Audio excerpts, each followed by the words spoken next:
E hara I te mea ko te taumā heke heke o te ao anake, te kaupapa hā kinakina o te wā.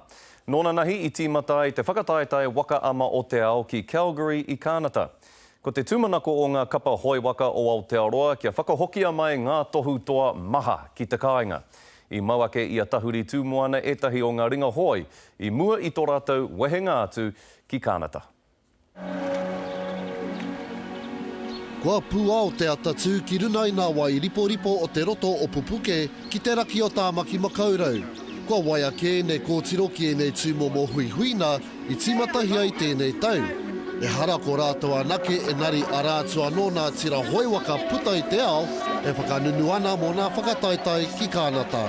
Ko koha Vitolio te pōtiki o tōna tīma, koe nei te wā tuatahi kua whakapiti ia ki tā wāhi.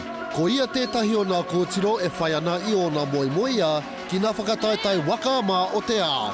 I'm 12 and it's my first time at Worlds. My hopes is getting the gold at Worlds. What's your seed on the waka? Sometimes I'm in 1 and 5. Number 1 is the stroker that strokes the whole waka and everybody follows you, and number 5 is the engine.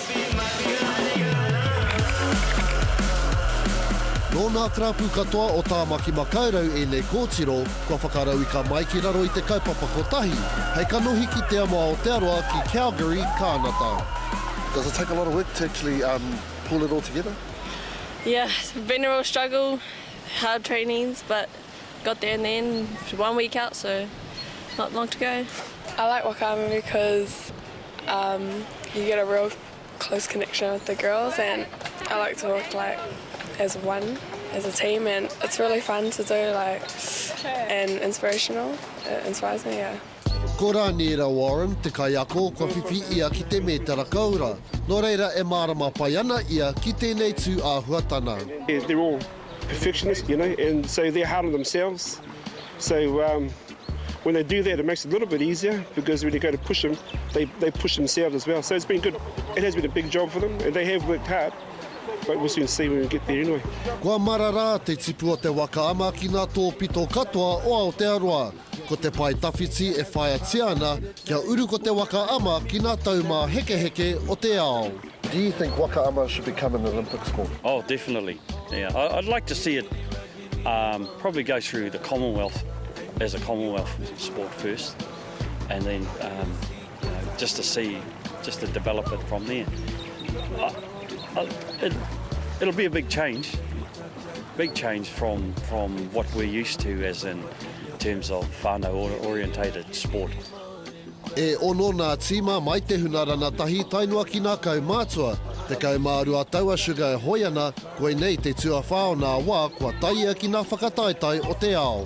I do it because I love it, and I do it because my family do it. So it's an intergenerational sport which allows me opportunity to be with people I love and share it with them and other like-minded women.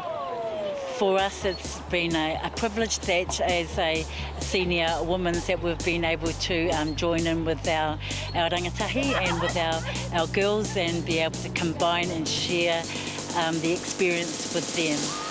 Ko te aro nui kia whiwhi rātou I te metara kaura mo te waka ama, me te mōhio anō ma te upoko pakaru e tutuki, e hara ma te waiwai tūtuki. There's no downtime at all while we're over there. It's just training. As soon as we land, we're training.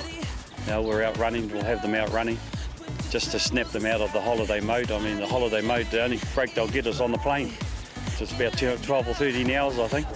That's their lot, and once we land, it's business.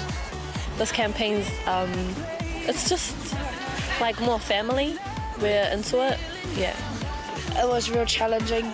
I felt like I was going to die sometimes, but I think it's just mental fitness, Mental fitness gets you through it. But I'm looking forward to Worlds. Bring it on.